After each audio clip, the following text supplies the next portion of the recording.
Hey guys, welcome back to Choosing Recovery. I'm Olivia. I'm Scott A. And today we have a great story, so let's jump on into it. Zoom. It's this way. Yep. Zoom. Zoom. Zoom. Alright, so what was your drug or drugs of choice if you had multiple, and at what age did you start using any substance? Okay, so I first started using substances when I was about 13, and that was alcohol and marijuana. And that was pretty much the only thing I really used. Besides, like, I experimented, I guess, with ecstasy once or twice in high school, but other than that, I mostly stuck with marijuana and drinking. I started working when I was like 16, and I hung out with an older group of people from work, and so they were drinking, and that's just what I did then. But my drugs of choice would have been fentanyl was the biggest one that I had, opiates, and then cocaine for a little while towards the end of my using. And I started using opiates when I was 18. I was prescribed them by a doctor for I have kidney disease and had to have a kidney removed and one of the kidneys enlarged, so they started prescribing me opiates. Well, in the beginning I was taking them like as prescribed, like once when I needed them. And then I had a boyfriend at the time who was like, oh, we can sell those and make money. So I was like, oh, okay, cool, you know what I mean? So, and then obviously I was like, well, why are people buying these? So then I started using them more and more because I wanted to see why everybody else was doing it. And it just kind of spiraled from there, you know. Pretty soon I was getting meds from 3 different doctors, and then you know, meds got cut off because I couldn't provide pill counts and stuff like that. And then I ended up losing my insurance and turned to street drugs, which is fentanyl basically, and that's kind of what took me on my downfall is fentanyl, you know. Yeah. And it's so scary, like nowadays, how dangerous fentanyl is, right? Like ever since I got out of using, like the amount of how fentanyl like grows and expands and what is put into it and how deadly it really is. It's totally different nowadays. Like honestly, and like I thank God I'm not using right now because you just don't know. It's so scary. Yeah, absolutely. Sorry, our boy. Our little man. He likes to tip over. So how long have you used for, or the amount of time? So I had used fentanyl for probably 6 years, and that was the longest like running time that I've used like one single drug. Yeah. I mean, I jumped around and stuff, or like between like different pills and stuff like that since I had been 18. But and I'm 34 now, so it was interesting. It was a long trip that I don't want to ever go down again. Yeah, time gets away from you. Lucky and happy to have you here still, you know. A lot of people don't make it that long. Yeah. Right. It doesn't. It's a harsh reality, and that's why we're doing what we're doing. Right, which is awesome. Thanks. That's why it's awesome that you're doing it too. You know, people need to hear different things to relate with. We all have the same message, just a different story. Right, exactly, yeah. Now, who'd your addiction affect? My addiction affected myself and my family. Not so much my friends, because I found out a lot of them weren't really my friends. So, but basically my 2 children, I have my daughter's 16 now, my son's 9. And so they didn't know I was using until the day that the feds showed up at my house and I had to get arrested in front of them. And so that kind of took a spiral. And I had to be away from them. I did 28 months in a federal prison, and I had to, you know, that was the first time I'd ever been away from them since they were children, and that really killed me, and it killed them. So my daughter is, you know, super resilient. She knew everything that was going on the whole time as far as like why I was locked up and everything like that. And because she was older, I could get her to understand addiction and recovery and that type of thing more, so I could explain it to her. And she tells me, she forgives me all the time. She's like my mini mom now to make sure, who are you with? What are you doing? You know what I mean? You know, I have no complaints about, believe me. But my son, on the other hand, he's 9 now. He was 6 or 7 when I got locked up. He basically, you know, they handcuffed me in front of him. right before he was about to, he had to wait 5 minutes for him to get on the school bus. And he remembers everything, so I know he remembers that. And then he just recently found out why I was locked up, and that it was about drugs. And so he'll make comments here and there about like, well, you did drugs, Mom. You know what I mean? And I don't even realize that it hurts as bad as it does when he says stuff like that. But that's how I know it really affected him. And so he's definitely got a long way to come as far as forgiving me for those things that I've done, and being away from him for that time frame. And he's like, he grew up on me in those 2 years I was gone. It's just crazy how fast things can change, you know? Yeah. So, but yeah, so it really affected me and affected them, and it also ruined the relationship that I had at the time. Absolutely. I'm very proud of you. It takes a lot to overcome yourself and to be able to amend. You know, like you're being so honestly true to you, you know, and you were able to say, you know what, it is what it is, and this is what happened to me. And I think that kind of power we can give our kids is immaculate. I'm proud of you. That's awesome. Thank you. Now, what led you to get clean? Honestly, what led me to get clean is I had wanted it, I just couldn't get to that point. I had tried going to the methadone clinic, and I used the entire time I was there. There was really no help there where I was. Basically, I know I was failing every single piss test they gave me, and they never said a word to me about it. You know what I mean? And like there was no counseling or anything like that, so that just didn't work for me. And then eventually, like I said, I ended up getting arrested and ended up going away.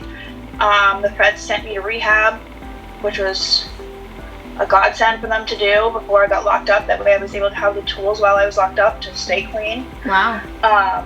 But basically, you know, if I hadn't gotten arrested, I don't even know if I'd still be here, to be honest with you. So that really is what pushed me to get clean. And then once I got my head cleared out of the way, when I went through after detoxing and stuff in jail, I was able to realize the damage that I had done, especially to my children, and that gave me the motivation to keep going. Awesome. And that's another thing people need to hear too, is like sometimes when things happen to you, they happen to you for a reason, and they could be the biggest blessings that actually save your life. Right, and it really is, and I say that to everybody, like, thank God that I was arrested, thank God I had to go through that, because I don't know if I'd still be here, if I'd still be using, who knows, really, you know what I mean, and I'm so thankful that happened to me. I mean, it was definitely a learning experience, and it definitely sucked, but at the same time, it was definitely my blessing in disguise. Exactly. Like last time I got arrested, it was just like a breath of fresh air, you know, because it was just that bad that time. And it was either like I was dying or I was going to jail. And I knew one of the two were happening, and I didn't care which one happened. So when it finally happened, it was just such a breath of fresh air, you know? Yeah, I always say that my arrest saved my life, you know, and the judge was so adamant. He's like, Olivia, you're not leaving until rehab. He's like, I won't let you kill yourself, because I was just like on a suicide mission, you know what I mean? And he was like, no, like you're not leaving. And I just think like that I needed that. And I remember when I finally got done withdrawing in there, it's like I saw what I did for the first time. Like I think like where I was in my addiction, nothing, like I couldn't comprehend what was happening to me. I didn't comprehend what I was doing to others, and I saw it for the first time sober, and I was like, oh, I can't do that. I can't do that. And not only that, it's like when you're going through that, after like when you're in the middle of going through those withdrawals and stuff, and you're clear-headed and you're just coming out of withdrawals, you realize what you did to your body and how weak that made you. And like it was just crazy. Like it was nuts, you know. Like my daughter, luckily, like I ended up getting out on pre-trial after 6 days of detoxing in jail, and she's like, I could barely walk. You know what I mean? I could barely walk to my bail hearing, and like just coming home and like having to just like, sorry, we can't go out anywhere because I can't even do that. You know what I mean? Absolutely. And so I'm thankful that she got to see that part of it, especially being a teenager, to see how badly it actually does affect you. You know, and so that was a huge eye opener too. Is the physical, you know, how physically it messes with your health. Yeah. Like we interview a lot of parents, you know, and they're like, well, I was a mother that used, or I was a parent that used in front of my kids, you know, and they carry the shame and guilt. And I'm like, but look at what you get to give them. You know, like that's reality. That's what drugs lead you. Like there's no way around it. But the thing is, you can show them coming out the other side, and that's powerful. That's huge. Imagine if we knew that. You know what I mean? Right, exactly. All right, now, how are you staying clean today? So today I've been able to join, like, you know, the TikTok recovery community. Nice. I do the meetings on Zoom every single day. Awesome. At nighttime, and then I just started going to in-person meetings again here. They opened it back up, so Good. I just started doing that. You know, I have a drug counselor that I check in with once a month. It just kind of gives me a reality check to make sure I'm not thinking outside the box, you know. And so that's a huge part of it. And just staying active, like, in the recovery community itself, and being able to help other people when they're having a hard time.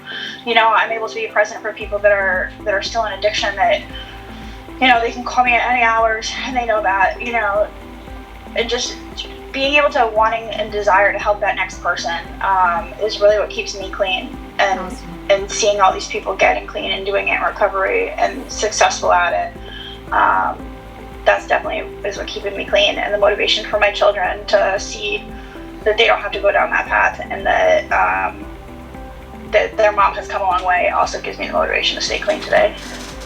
Awesome. Nice. All right, now what's your biggest accomplishment in your recovery so far? Okay, so, geez, this is a hard one. I was able to get so I've only been out of incarceration for like 2 months now. While I was in there, I did like a ton of classes. I took parenting classes. I took every recovery class they had. I did 12-step programming. I did everything that they had to offer. Because I knew, like, I needed this foundation for when I got out. But since I've been out, I've been able to get my license back, get a car. I just filed paperwork within the past 2 weeks to get both of my kids' guardianship terminated, to have them back. So yeah, like, and I just got a new job. I start next week. So I've literally, like, been absolutely killing it as far as, like, doing all these things, like, back to back to back, because this is what I need to do. I need to stay busy, and I need to focus on doing the next right thing to get that next accomplishment. I've already looked into doing the peer recovery support. There's actually a program here for women that are pregnant and have babies in recovery, and so I've been looking into volunteering there for them. Just kind of like any support that I can be for somebody. That's basically an accomplishment in my eyes, because I didn't really have a lot of support, and I know how much that means for somebody else to be able to call me up bawling their eyes out on Friday night because they don't want to use, but they are losing it, or, you know what I mean, like, stuff like that. And that definitely gives me my sense of accomplishment. That is awesome. So you really are killing it. Yeah. I am. I'm trying anyway. We're proud of you. That's awesome. And again, that's, like I said, that's why we're doing this, because people need to hear that you can get these things back. You can have a normal life. Anything's possible. You just have to put work in. And you know what? Right, sometimes and work I sucks. look at all the work I put in, all the work that I put in to, like, get drugs and use drugs and sell drugs. And, like, I was telling my girlfriend the other day, I was like, I was just so busy doing all that stuff that I didn't realize how much time it actually consumed of mine. And now I have all this free time, and I'm like, what do I do now? You know? So, you know, being able to help people and just talk to people, and, like I said, just being present for people that need me. Yeah. Is huge for me. And I just took on a sponsee, so Good. I'm a sponsor now, so that was pretty exciting. Giving back is my biggest thing in recovery. You know, after I've taken so much from so many people and things in my life, that giving back that's how you keep it. You know, you got to give it away. Exactly. Yeah, it really is. It really is. So good for you. And people in sponsorship's huge, and it's also a reminder of, like, where you were once at, you know. So it's a big blessing to watch somebody grow, you know, especially like when you start to see the growth in yourself, and then you get to see that in other people too. You know how they're feeling once you see that, like, sparkle in them when they finally, like, seem like they got it, you know. Right. So, exactly. Yeah. Like, watching the program work for somebody, like, it took me 2 years in the program to see this one person that was just angry, right? Hated everything, hated the program, but showed up, right? And we all just kind of, like, went with it. And there was months that went by that I didn't end up going to that meeting. And I went back, and he spoke. My jaw hit the floor. I was like, oh my God, and I never, like, and people always told me, they're like, Olivia, I see the program working on you, and I'm like, oh, okay. Right? Like, whatever that means. You know? All right. Now, would you change anything knowing what you know now? Obviously I would have never picked up to begin with. That was obviously a bad decision that I made. And then, addiction kind of took over from there. Would I change anything? You mean like an active addiction? Whatever way you want to that? direct it, Mm-hmm. I guess it's more like a question of like knowing like if the knowledge that you've gained now, would it be worth like... Oh yes, definitely. Honestly, that's why I feel like sharing is caring, and giving that knowledge out to other people is huge. I think the biggest thing that I would change would be to not hide it from friends and family in my addiction, because them not knowing didn't give me the opportunities that some people have with their family knowing. Because I feel like more people probably would have reached out to me and tried to help me, but I was really good at hiding, Yeah. And that was the biggest mistake I made, I think, was hiding, and then therefore denial, and therefore I needed the help I should have sooner. Yeah. I understand that. Now, if you could say something to someone who is still actively using out there, what would you say to that person? I would tell them to reach out. That I know it's scary. I know that I was scared, so I've been there. But the only way to get better is to take that step. And that reaching out can mean anything. Calling a friend and telling them, hey, I think I need help, or calling, a crisis center, or I don't know how it is in most places, but we have safe houses here where you can go to like the fire department or whatever, and they will find you a place to go to get help, you know what I mean, or sit with you until they do. So there are resources out there, and to just kind of just use whatever resource you can find, because there are people out there that want to help you, and we're here to help you. And don't be afraid, because once you take that step, you're gonna wish you had so long ago. Yep. That's why, like you said, like the TikTok meetings and the TikTok community. 4 months ago, 5 months ago, I thought TikTok was for kids. I didn't know that there was this huge recovery community on here. I didn't know there was a meeting every night. I didn't know those things. And that, when you don't think you don't have anybody to talk to, I'm not going to say it's just an excuse, but keep trying, because there are people out there, especially in this TikTok community, that they might not be able to give you a place to stay. They might not be able to, send you money. They might, those things, but they will listen to you. They might have a couple answers to some questions that you have, and there's meetings, and that might be the thing that just gets you going. And that's why, like, Exactly. and that's like why we started this, is because we wanted especially during COVID, this is how it all started. We wanted something for people that if they Googled recovery addiction or addiction recovery, and we were the first video that they saw, that we open up many ways of them to find more ways of recovery, right? Like, we link like all like meetings, everything in our descriptions, just so people know like this is probably the start of something that works for them, and that's what we want. And that's amazing. And like the TikTok thing, so I just got on there in December, and my daughter downloaded it on my phone as a joke, like here, you need TikTok, and I was like, you mean like Musically from back in the day? Like, I think I'm good, But then I got on there and I was like, oh, there's people in recovery on here, like, right? And so now it's like anytime I see somebody in recovery, I'm like, oh, add friend, and it's like I've made some seriously close friends on there. I found the Zoom that I go to every night on there. Awesome. Like it's been absolutely amazing, and to see other people, like, to be able to talk to them and help them through something like a social media platform where we can't go out because of COVID right now and be like in your face type of people. So I mean, it definitely, it's amazing. Like, I can't believe how big the TikTok recovery community is. It's huge, and like helping people when they go through a hard time. Like there's like I get messages on my phone where it's like, oh, go to the Zoom, so and so needs support or whatever. We go in there at all hours of the night. It doesn't matter what time it is. You know what I mean? And just to be there for those people that we met on a social media platform, and I love that. people that when you would never expect to be there for you are there for you, and the people that you thought were your friends aren't. You know what I mean? So it's definitely huge. I'm so thankful that I found that platform. Yeah. Awesome. Yeah. All right. Now, if you could say something to a family member of someone that struggles with addiction, what would you say to that family member? Don't give up on them. Love it. I've heard that so many times.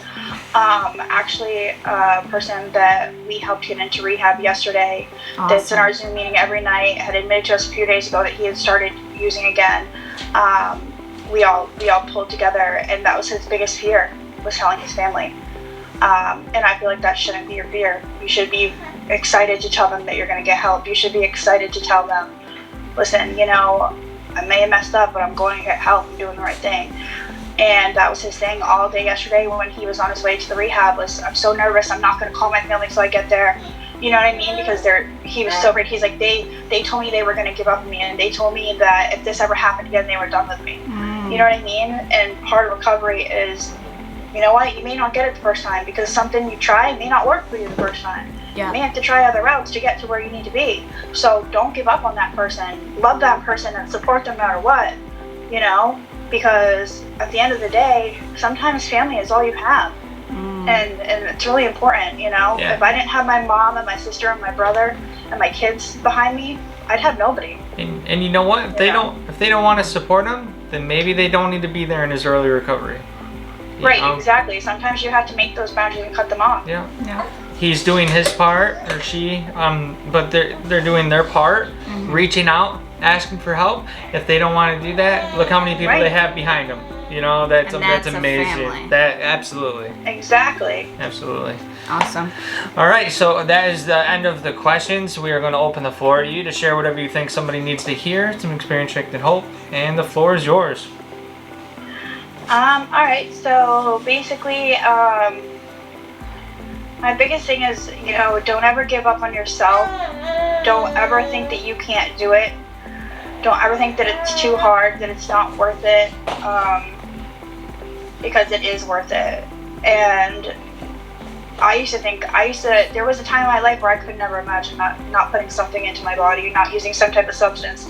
And it's been challenging. I've had so many days where I just bawl my eyes out all day long because I'm in my feelings, but at the end of the day, I still can stand tall and say that I did it. And to have that accomplishment, knowing that you are doing the right thing, regardless of life on life's terms, you know, you're just going to feel so much better about yourself. And when you feel better about yourself, you can make other people feel better about yourself. You can spread the positivity, and you can spread the word of recovery, and just to know that you're making a difference in somebody's life out there is what makes it worth it. Yeah. So don't ever give up, and you can do it, and you can get help, and you can be successful at it, you know? And it may take 5 times, 10 times, who knows, you know, till you find the right path that works for you. But keep trying. Hang in there. You will get it. Definitely. Love it. Right, yeah, that's a great idea. Could you do one more thing for us? State your first name, your clean date, and one thing that you're grateful for. Sure. My first name is Carmelita. My clean date is 7/16/2018. And I'm grateful to have my children in my life today and have them be proud of me. Good for you. That's awesome. So much for your time Thank today. you guys. Seriously, you guys are doing an amazing job. Thank you. Thank you.